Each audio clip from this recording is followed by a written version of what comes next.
Essentially, we don't want to be taking positions, but we want our people to be taking positions.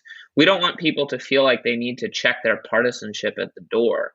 Partisanship is good. It's what the country's built on. We need competition in the marketplace of ideas, but we need to play on the field, not try to blow up each other's tour buses, so to speak.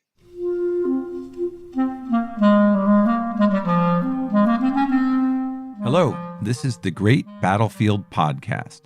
I'm Nathaniel G. Perlman. A great political battle is being fought right now between progressives and the forces of reaction on the other side. This show is about the political entrepreneurs and other progressive leaders who are finding new or improved ways to fight. In this podcast, in addition to tracking progressive leaders and groups, I'm interested in those who are working to improve our democracy from a less partisan perspective, including those with ideas and efforts to bridge our political divides. In that vein, I had a really good talk with Kieran O'Connor, who is the Chief Marketing Officer at a group called Braver Angels. He's also the host of the Braver Angels podcast. Braver Angels is a nonprofit which runs workshops, debates, and events designed to bring liberals and conservatives together, a substantial challenge in this polarized time. They use methodology developed by a marriage therapist who works with couples on the brink of divorce. Kieran is a former campaign staffer for Barack Obama and Hillary Clinton who joined Braver Angels early in their development.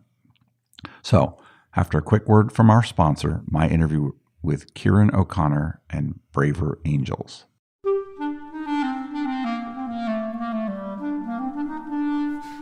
Check out the large, detailed, and high-quality political data graphic posters from Time Plots. Our visual history of the American presidency, for example, lets you see the Clinton, Bush, Obama, and Trump presidencies in full context. Time Plots library includes visual histories of the United States House, the United States Senate, the Supreme Court, and the Democratic and Republican parties. Find them all at www.timeplots.com. Use the code BATTLEFIELD for a discount.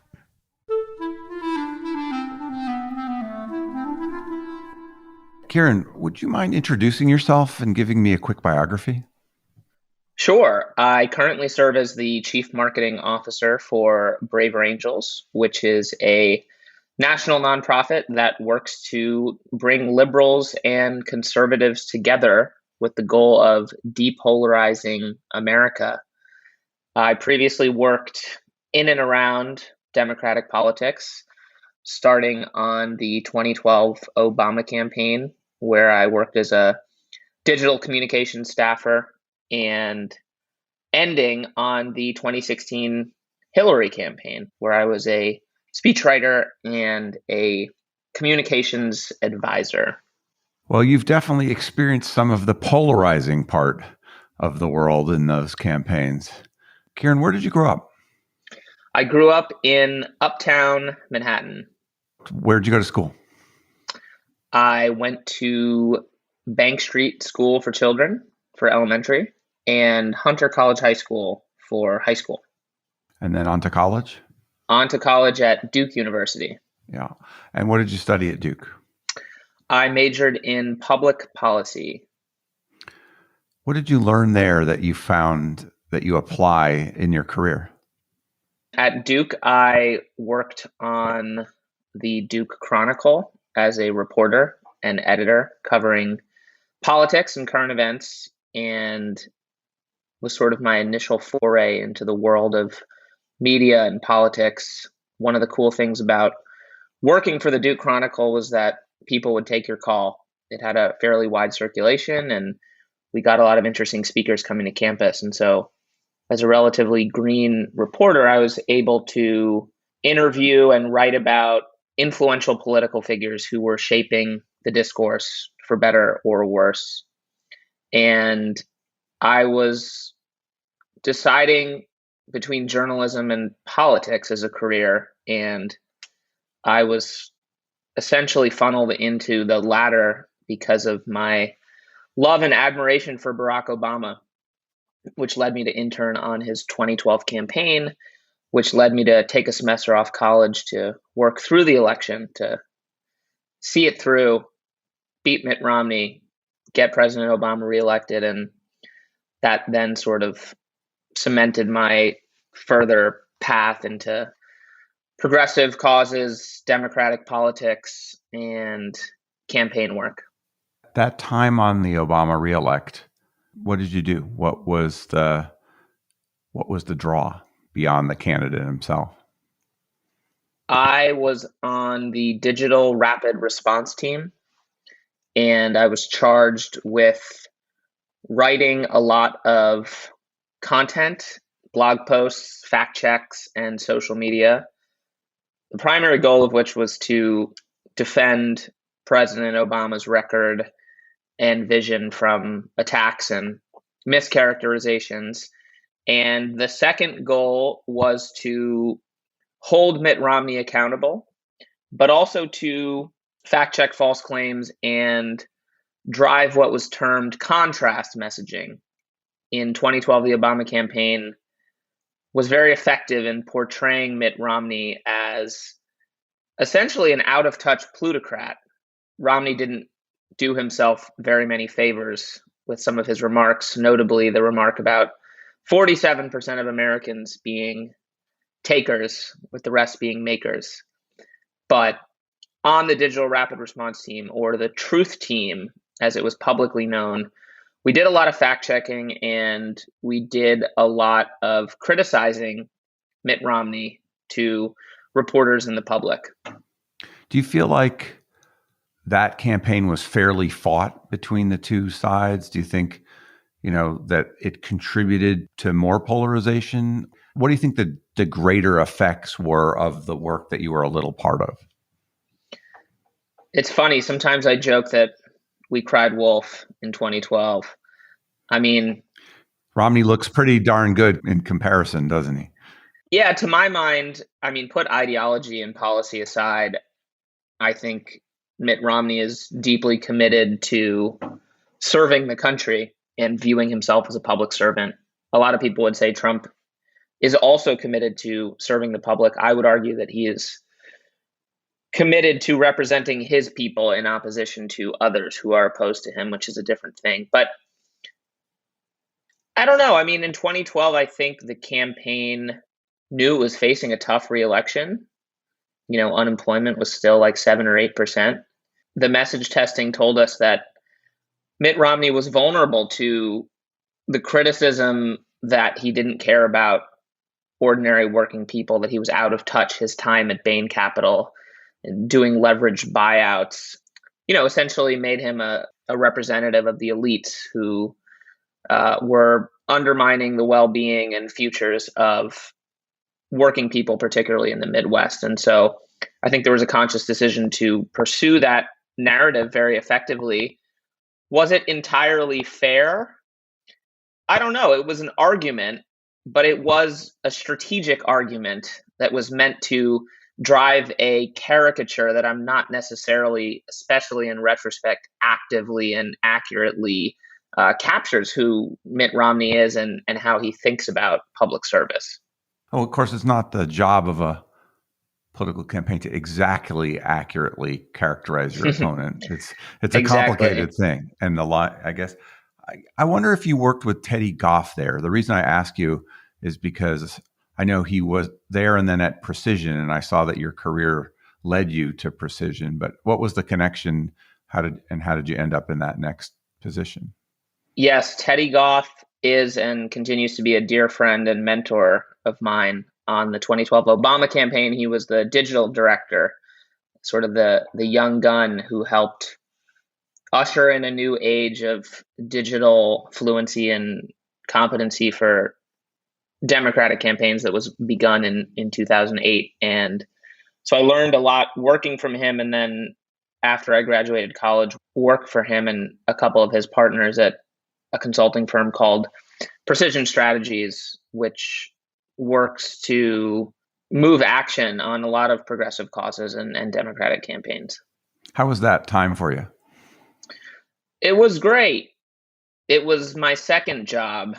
My first job was helping Obama get reelected, so I was kind of spoiled, sort of hard to match that. But as a professional gig, it exposed me to a very broad range of projects and clients, from the corporate to the nonprofit to the government sectors. And so I think I learned a lot about how various organizations operate and how strategic communications, digital analytics, and mobilization campaigns can help them achieve their goals, whether that's to get someone elected or to reach a new audience or to better target their messaging or to reach people more effectively with advertising, et cetera. And so I think I learned a lot, and it was a very broad canvas of the world of projects and clients. You found yourself back on the next presidential for the last 6 months for Hillary. Tell me about your role there and how was that different? Yeah, it's interesting to think about the ways in which the Clinton and Obama campaigns differed, both in terms of my role, the strategy, and I guess you could call it the tenor of the campaign. Barack Obama is a singularly inspiring figure, particularly among people of my generation. And I think in 2012, the level of shared commitment, not just to the campaign, but the man and the candidate, was so total and unified. And I felt, although it's important to remember that I was 21 and this was my first job, that there was such a feeling of hope and determination and duty and joy in the Obama campaign. There was a lot of that in the Clinton campaign, but things were different. Politics had changed. Our opponent was now Donald Trump.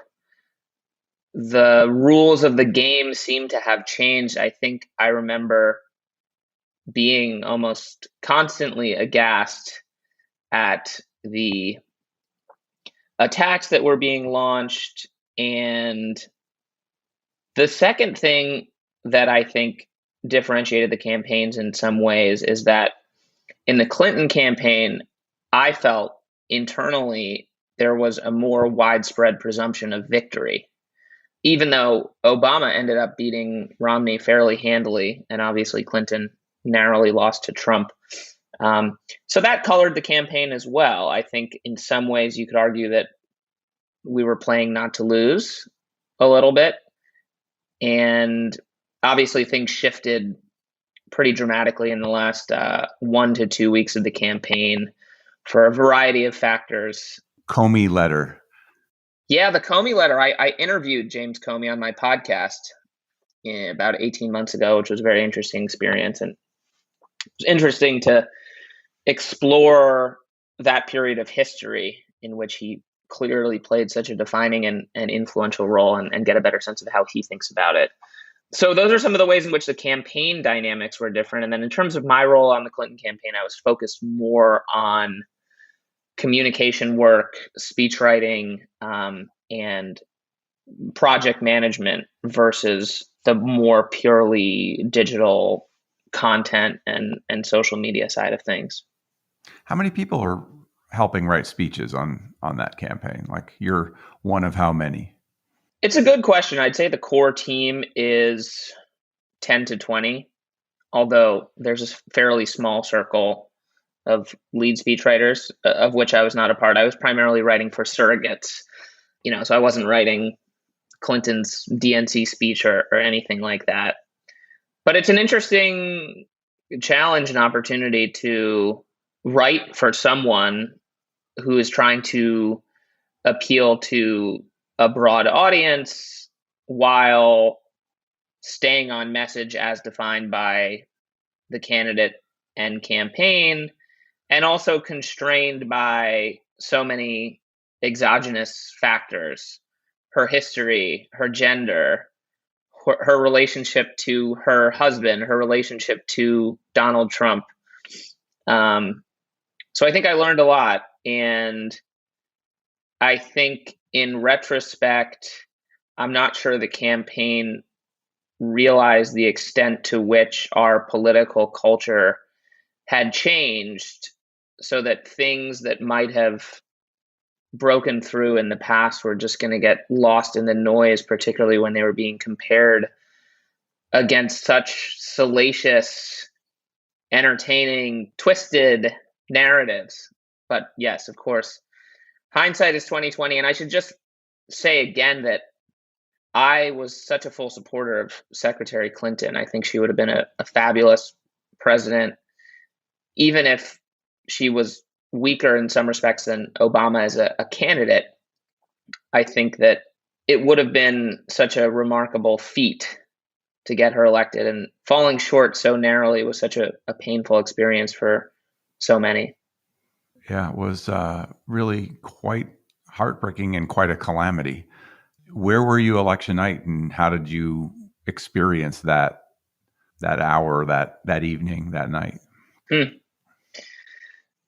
So I was dispatched to Utah, to Salt Lake City, to be the Utah digital director for the last 3 weeks of the campaign. Obviously, in retrospect, it may have made more sense to deploy staff to Ohio, Michigan, Wisconsin, rather than Utah. Utah was weird. Utah was weird. I mean, Evan McMullin was running. These resource deployment allocation decisions were being made at a time 3 to 4 weeks before the election, when the polls were showing that Hillary had a chance to break into new states like Georgia and Arizona and probably Utah. And so I was in the Beehive State for the final 3 weeks of the campaign, which was a fascinating experience. Utah is such an interesting and rich state. The history, the culture, the LDS community, the surprisingly strong progressive community, the interesting scrambling of politics and ideology that takes place there that you don't see elsewhere. And so it was really fascinating to sort of be navigating those cross currents and trying to win the state. So all of that is to say, I was in a hotel room in Salt Lake City the night of the election, and it was sort of a sinking feeling and a surreal feeling. I ended up retreating into a bottle of whiskey, and then I remember the next morning, waking up and being like, did that happen? And then turning on the TV and watching Secretary Clinton's concession speech, which again just reinforces how much of a true patriot and public servant she is. That she was really putting fidelity to the Constitution, even though, of course, there were plenty of Democrats in the wake of the election who challenged the legitimacy of it. And some of her comments in the wake of the election, one could argue, were grievance touched. But when push came to shove and history was watching, she stood up strong and conceded, unlike Trump in 2020, obviously. Yeah, and even unlike him in 2016, where he was in the run up to the end saying he probably wouldn't accept the results the same way he sort of did the whole fall. Which I think is a very crafty strategy. Crafty and classless. Well, and wrong. It's sort of just the constant pushing of the Overton window. Of every window. It's very effective. It's very effective. Shamelessness is such an asset in politics. It's broadly used, but he set new records. Agreed. It appears that you went out as a consultant on your own doing communications subsequent to that campaign. Tell me about that experience and where that's led you. Yeah, well, after 2016, I was, in addition to being somewhat devastated, and also I very much remember having a feeling of, oh, wow, this is not the country I thought I lived in. And obviously, in retrospect, a big part of that was that I was in a bubble. Like so many elite progressives in the coast, even if intellectually they understand they're in a bubble, it's hard to parse how that affects how you understand reality. For me, just growing up in New York City, 2 liberal parents, vast majority of my friends being liberal, and then working in Democratic politics, and obviously not having a chance to travel the country that much. Just the thought that Trump could win was so incomprehensible to me in some ways. So after the campaign, I was, obviously experiencing various negative emotions, but I was also unemployed. So I did some traveling in Asia actually to get away from the country and not be checking Twitter and reading the accounts of, the cabinet appointments and whatnot. And then when I came back to New York, I was, just open to taking on new projects and trying to help find stuff to do, business projects, volunteering. And that's actually when I stumbled upon Braver Angels, and I started working as a volunteer because I thought the initial model was so interesting. Applying family therapy to politics. There's an idea. When did you come on full-time, or are you full-time with Braver Angels? I am full-time, and I have been full-time since June of 2017. But in the couple months leading up to that, I was, just volunteering, helping out, trying to help the organization become an organization, move from an idea model to, an organization with a website and a Facebook and reaching out to press, et cetera, et cetera. There's a lot of ways in which this is a partisan podcast, but I've also interviewed a lot of people who are working to better the democracy and doing that in nonpartisan ways or bipartisan ways, including people in your space, I would say, like Living Room Conversations or Spaceship Media, or there's a variety of people who are working pretty hard to bridge the divide in various ways. And it's a super challenge right now. It's actually not going your way, probably, I think, by most reasonable measures. But tell me about the founding story for Braver Angels, which I think started with a slightly different name. What was the vision, and how does that continue forward? Sure. Well, yes, originally we were named Better Angels. Like Lincoln's speech. Yes, Lincoln's first inaugural, in which he called upon Americans to summon the better angels of their nature. Obviously, he was addressing a nation on the brink of civil war. And, we know what happened soon after that speech. But that phrase has come to symbolize a style of politics that reaches for our highest ideals and puts country over party. Let's work together for the common good. And it's a uniquely American phrase.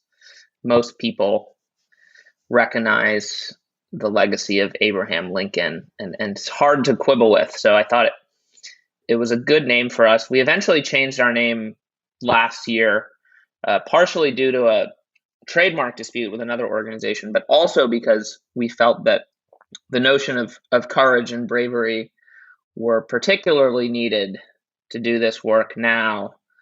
Sometimes when people think about depolarization work, they think about something that's gentle or milquetoast or touchy-feely or focus on politeness.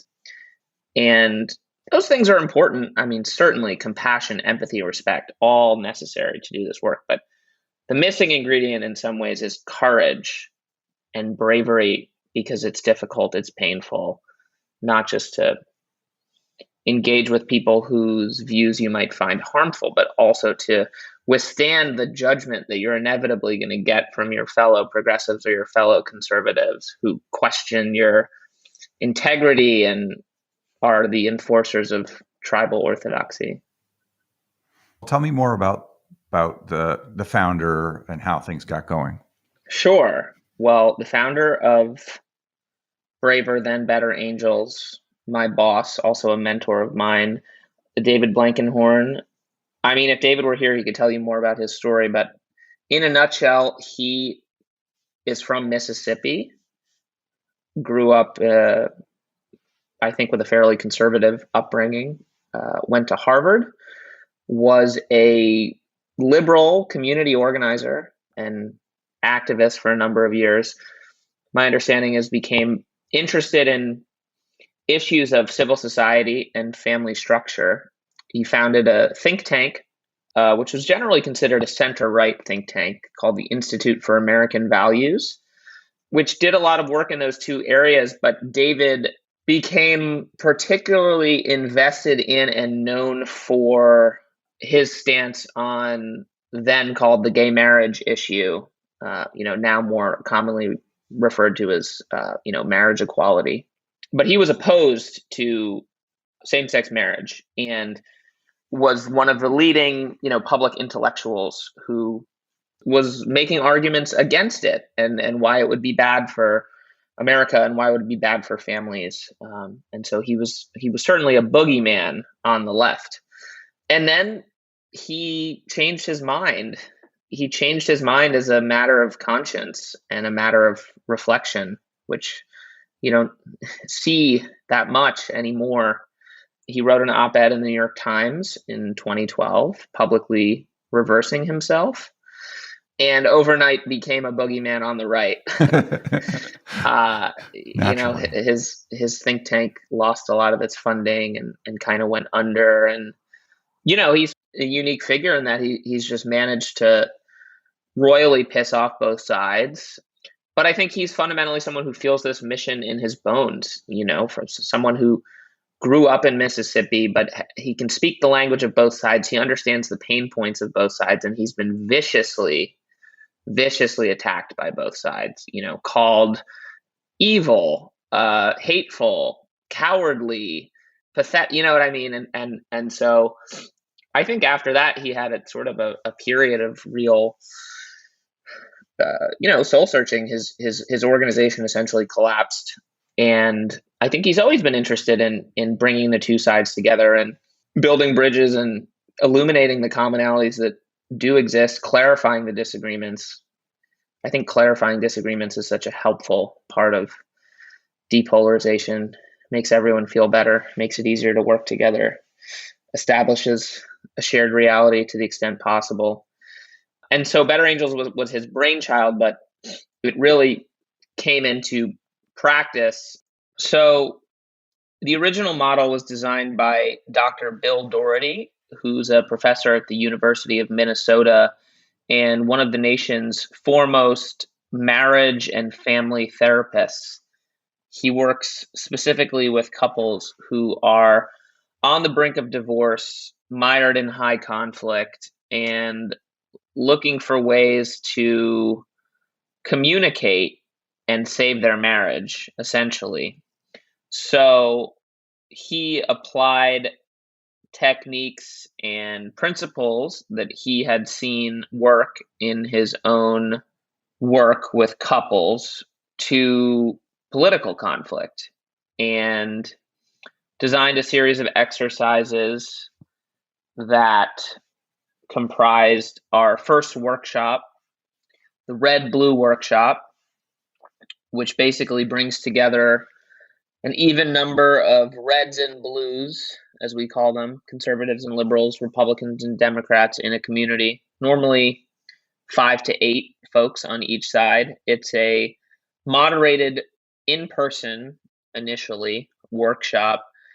And the exercises are designed to help the two sides talk and listen, to better understand each other's perspectives beyond stereotypes, clarify the very real and deep disagreements that divide us, build trust, reduce stereotype thinking, build relationships, illuminate the common values that do exist, and really build relationships that over time built a larger movement, a citizens movement of reds and blues working together. But that first workshop was how the organization got started.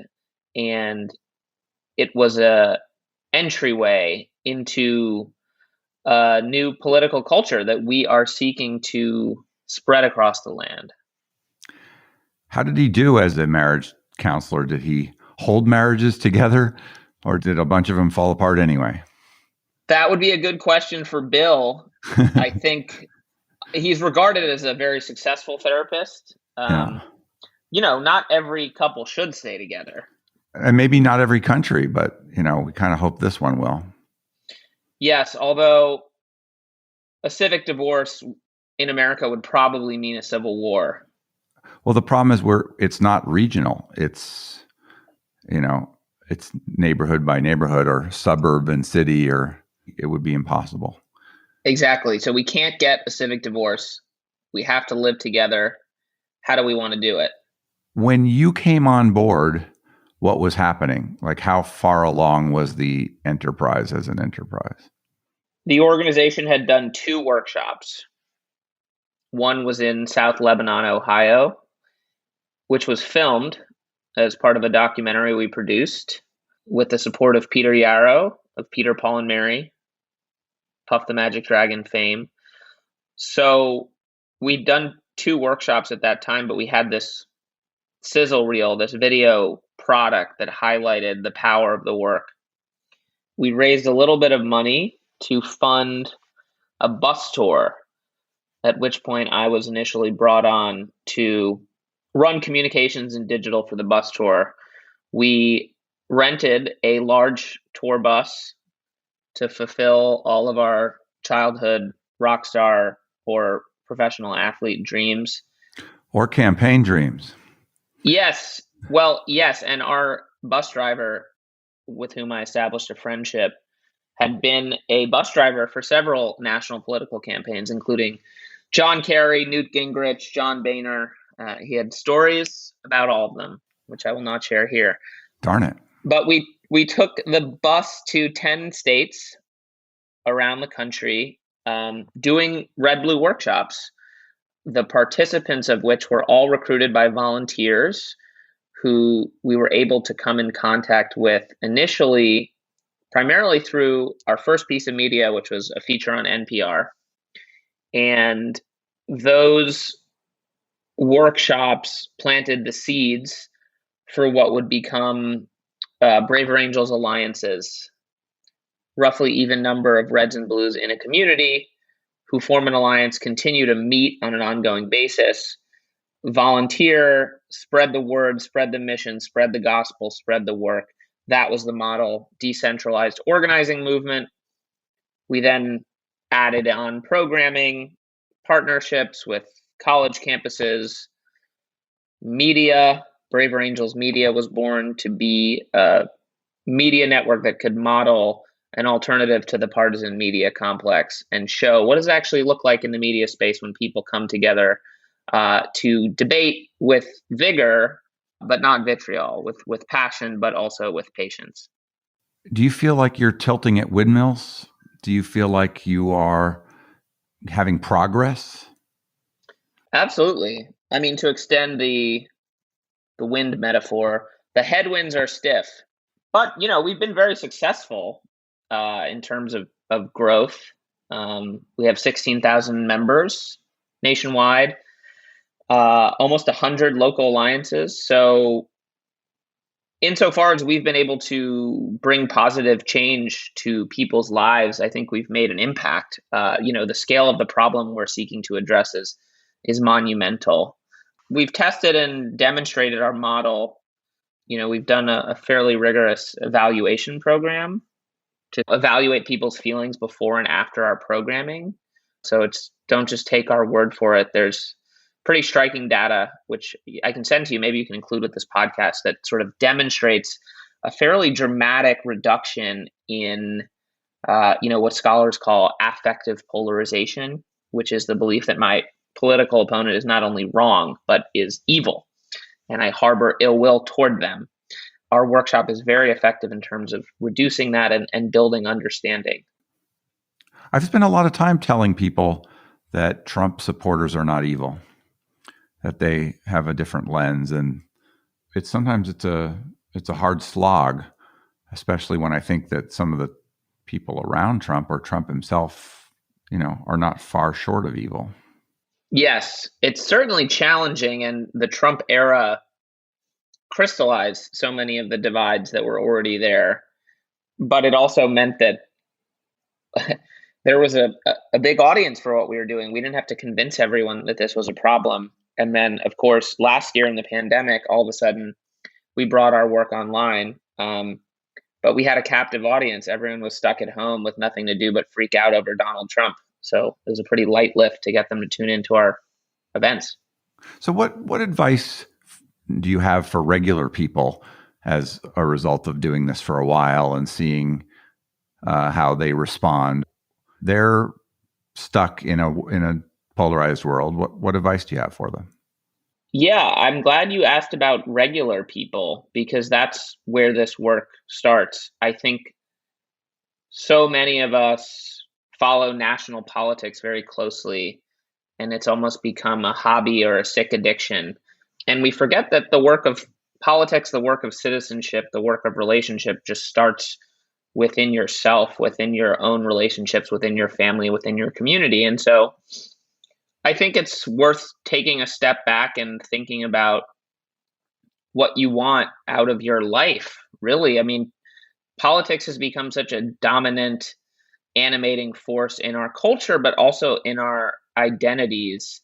And it's having deleterious effects on our mental health, our social fabric, and obviously our ability to make progress on a variety of issues. So I think it starts with relationships. It's not for everyone, you know? I think a lot of people, they don't want to have relationships with people they feel like don't share their values. And that's understandable. I think there are, for the vast majority of Americans, shared values that do exist. They oftentimes express themselves in different ways. But the way to reveal those is not through rhetoric or rationalization or intellectualism, but through experience and emotion. And that's what is surfaced in relationship. Just to ask that question maybe again, what do you advise people to do? Do you basically reach out to people different than them? What are you saying at bottom an average person should do to reduce polarization? I think it depends on who the person is. I mean, if you're, for example, in a politically divided romantic relationship, that's maybe the most urgent and pressing polarization you're facing. Or if you're in a politically divided workplace or town, that's different than if you're a progressive in New York City who can go 18 months without ever talking to a Trump supporter. It starts with reframing how we treat and relate with people with whom we disagree politically. We've been conditioned to see political engagement as a zero-sum game, which Trump took full advantage of in terms of enforcing a dynamic in which you either dominate or submit. This makes political conversations very counterproductive because people are trying to change the other person's mind or defend their position or even more defend their identity. But by reframing these conversations as an opportunity to listen and be heard, that's how you build trust. And ultimately, I believe if your goal is to advocate or be an activist or persuade, it's a more effective way of coalition building than alienating people who might otherwise be inclined to agree with you, but because of polarization, drift further and further away. So I guess in sum, it depends on what your goals are. One good way is to go to our website, sign up for an event, see what you think. It's not for everyone, but people are oftentimes skeptics are, at least they come away with like, okay, these people are onto something.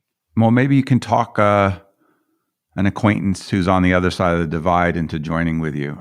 I have in mind a guy I know who's a plumber in Vermont who's done some work for us, who's always posting on Facebook pro-Trump stuff that I think is ludicrous and can't really abide. It seems like a very, very decent human being when I interact with him. And I've defended him on Facebook a couple times when I've gotten into something with him and someone on my side landed on him, you know, unfairly. We have to get along with our neighbors, and we're all citizens of the same country. Yeah, and everything we do at Braver Angels, to the extent we can, is red, blue together. It's the Braver Angels rule from every level of leadership to, you know, from the board of directors to staff to the participants in our red, blue workshops. It's 50-50 split. And so I think coming to an event with your political opposite is something we love to see. And in terms of deepening engagement with the organization, if you want to start an alliance, if you want to organize a workshop, the first thing you need to do is find a counterpart. If you're a blue, you need to find a red and vice versa, and then you do it together. And so all of our alliances are led by a red and blue. All of our state coordinators are balanced, et cetera, et cetera. What's been the hardest or most difficult thing that you've run across? I personally found a lot of the work in the Trump era to be difficult because of the style of politics that Trump represents. In my view, I found to be antithetical to a lot of our values. Regardless of whether you support or oppose Trump, it's hard to disagree with the fact that he was divisive and purposefully so. We really wanted to engage Trump supporters as much as possible, and I think we were fairly successful in doing that. But it was important to keep in mind the dynamics that the president was enforcing because they ran counter to what we wanted to do. But we were not in a position to be calling out President Trump and alienating the people that we want to reach on the right. Just as we don't want to be in a position of calling out cancel culture and alienating folks on the social justice left. Essentially, we don't want to be taking positions, but we want our people to be taking positions. We don't want people to feel like they need to check their partisanship at the door. Partisanship is good. It's what the country's built on. We need competition in the marketplace of ideas, but we need to play on the field, not try to blow up each other's tour buses, so to speak. One of the inescapable aspects of politics now is the sort of fringe QAnon people that are fairly detached from reality, particularly on the far right. How do you deal with them, given that they are out there and in growing numbers? I think it all comes down to trust. The reason people believe in QAnon is not because they're stupid. It's because they've lost trust in mainstream sources of information. They've lost trust in institutions, and they've lost trust in one another.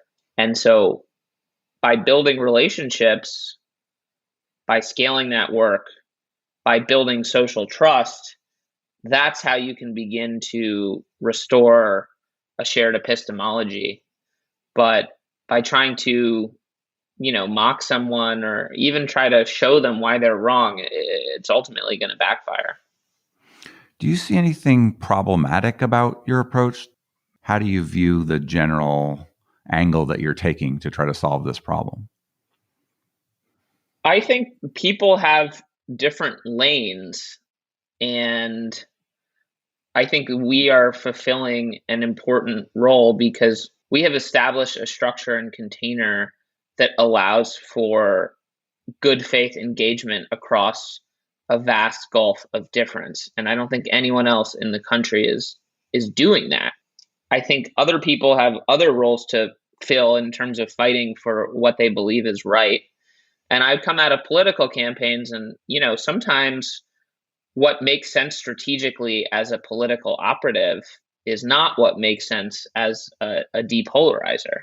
But I also want personally Democrats to be able to win elections. So occasionally those things are in tension, but I think people need to play to their strengths and people need to think about how they can serve the country as best they know how. It feels to me like Biden has brought the temperature down a lot, the way he's governing, just his personality and some of the choices, although maybe not all of the policy positions.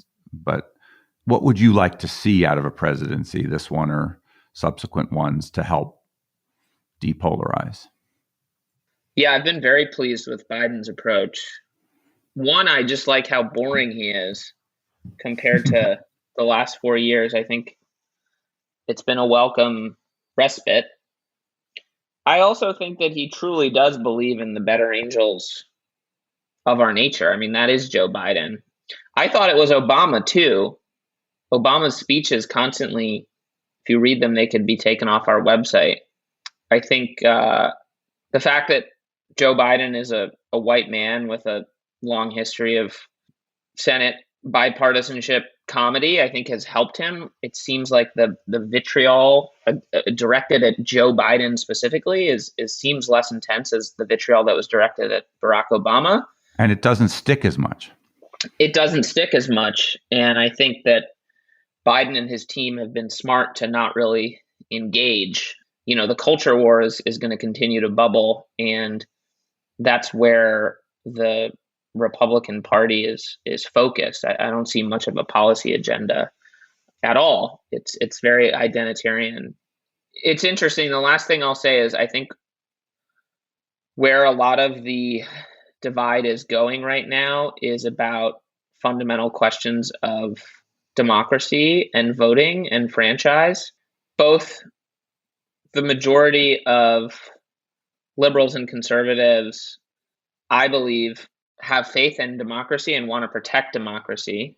And I think that a lot of Republicans who are concerned about voter fraud are concerned because they're buying into a myth that has been perpetrated by cynical political leaders. But a lot of them are making a good faith attempt to preserve voter integrity because they care about democracy, not because they want to undermine democracy. Well, I mean, it's interesting in our country that in order to do an anti-democratic thing, you still clothe it in democratic principles. Exactly. Well, we can take heart in that. Yeah. But what we're trying to do is we want to lean into the voting issue, and we want to engage the two most disaffected groups in the United States, one of which arguably is, working class, largely white conservatives who voted for Trump. And the other is social justice folks on the left and people of color, two groups that are very mistrustful of the system, and both of whom are accusing each other of seeking to undermine our democracy for partisan gain. But both of whom, for the most part, are motivated by a commitment to democracy, despite the cynical machinations of elites who I would argue right now are very much concentrated in the Republican Party. But we want to see if we can make progress on that issue so that we can restore trust in our elections across the board. You earlier referenced an interview you had with Comey on your podcast. Can you tell me about why you started a podcast and what sort of people are on it? And tell me a little about what you're up to there. Sure. Well, part of the podcast in some ways is one of the, flagship initiatives or vehicles of Braver Angels Media. And the goal, again, was to try to establish and model a more constructive form of cross-partisan discourse. So one thing we've sought to do is bring together folks who are very disagreed and have a vigorous debate, but one in which we can try to, achieve disagreement. So we can actually have an accurate disagreement rather than an exaggerated or caricatured disagreement, or have a conversation where the goal is to, explain and try to make your case, but not to just, humiliate the other person, which is so much of what we see. We either see people talking to people they agree with or just lobbing shots across the battlefield, but mainly for the performative value of their own audience. We saw a vacuum there, and the podcast is one place we do that. We also invite on interesting guests to talk about this issue and to try to challenge them to wrestle with depolarization, because there's a lot of folks across the spectrum who have partisan interests, but also understand some of the deeper problems of polarization, not necessarily when it comes to political parties or political coalitions, but when it comes to ordinary people whose relationships and mental health is being destroyed by the rancor that is generated by these dynamics.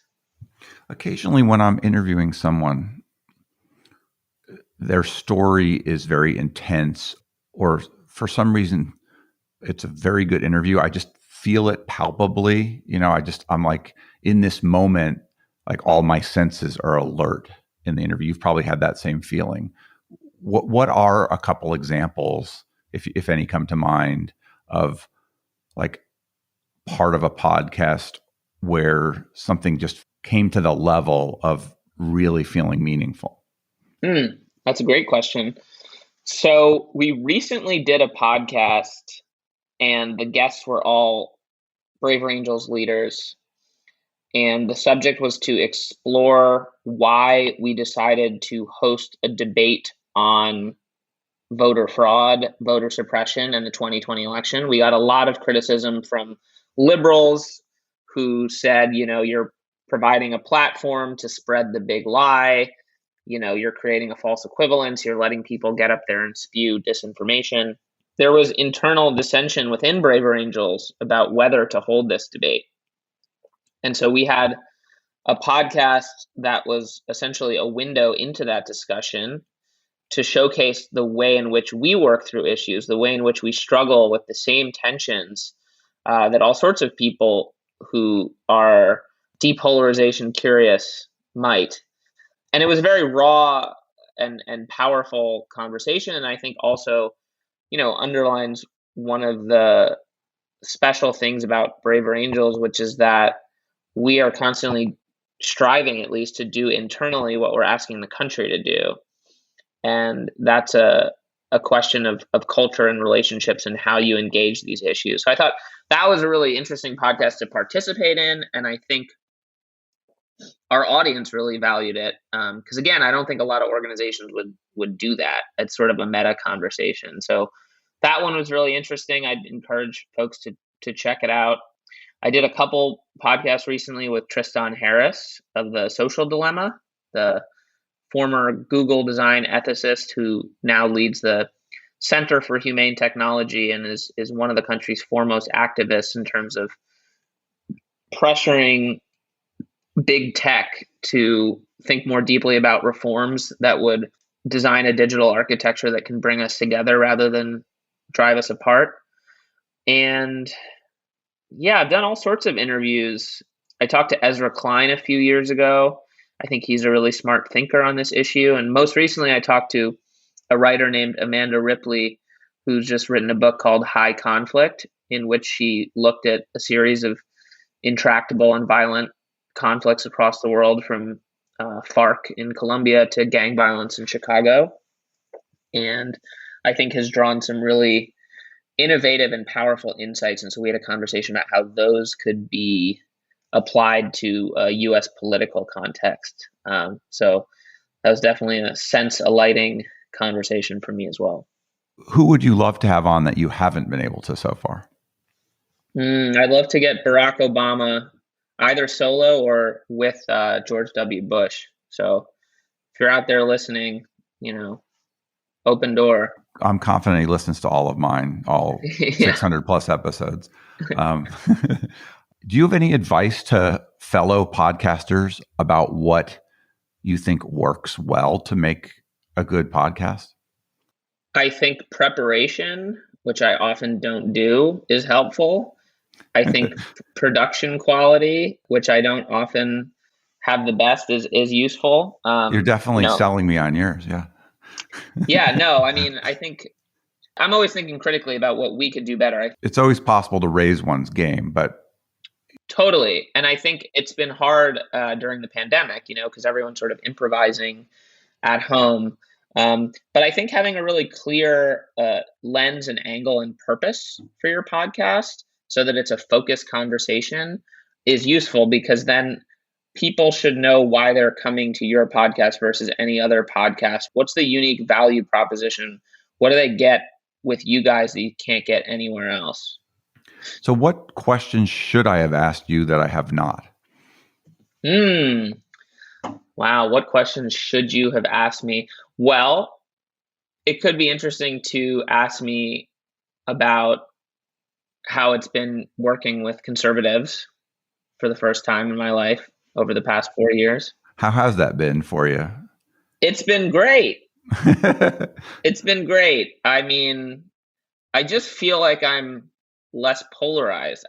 I don't know if my views have changed on a lot of core issues. Like I'm still fairly progressive on a lot of issues, but I think I have a better understanding of human nature and just more close relationships with people I disagree with, which is very interesting.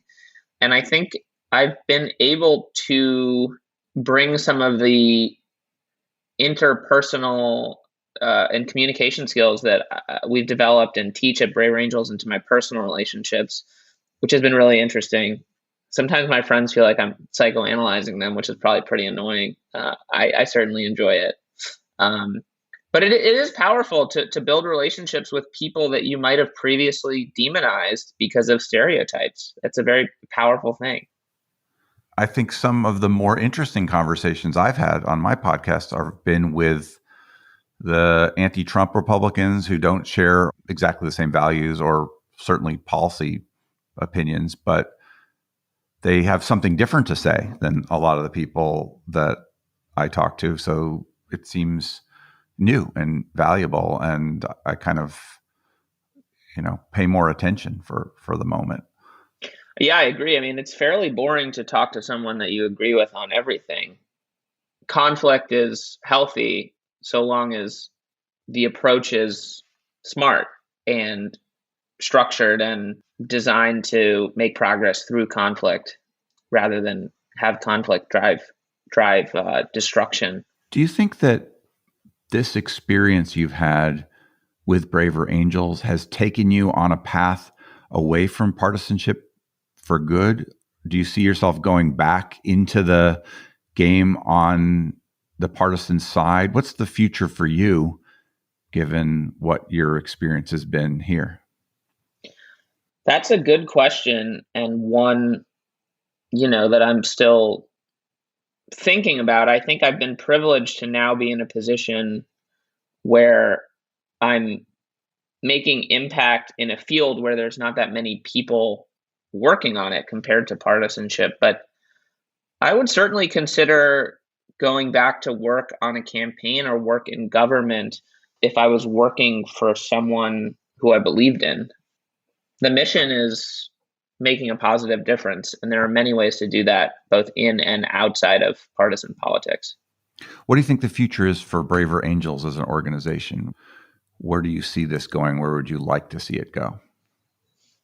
It'd be cool if in 50 years, people look back on Braver Angels as like the spark of something akin to the civil rights movement to change politics for the better in the United States and to make a more positive social culture in the United States that raises the standard of living, that helps people work together where they do agree, and ultimately that staves off violence.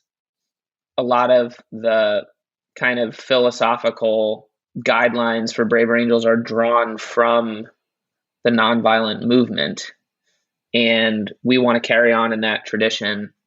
And so I think we want to help lead a movement. It's not just Braver Angels as an organization. It's never going to be any one organization. But can we create a big enough grassroots groundswell that we can affect the political class? Can we depolarize institutions across media, academia, politics, create a virtuous cycle by which we change norms and incentives? And that's how you ultimately create lasting social change.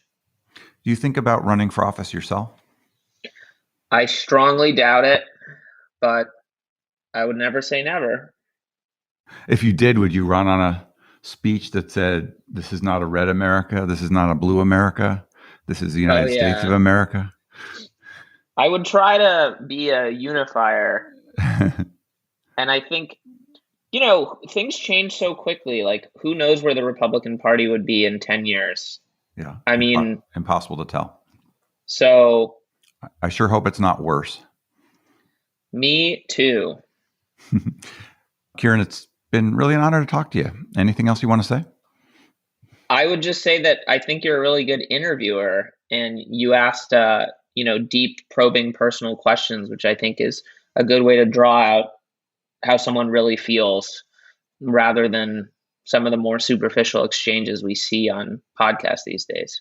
Well, I feel very flattered by that comment, and I'm definitely going to check out some of your episodes and catch up with you as well. Cool.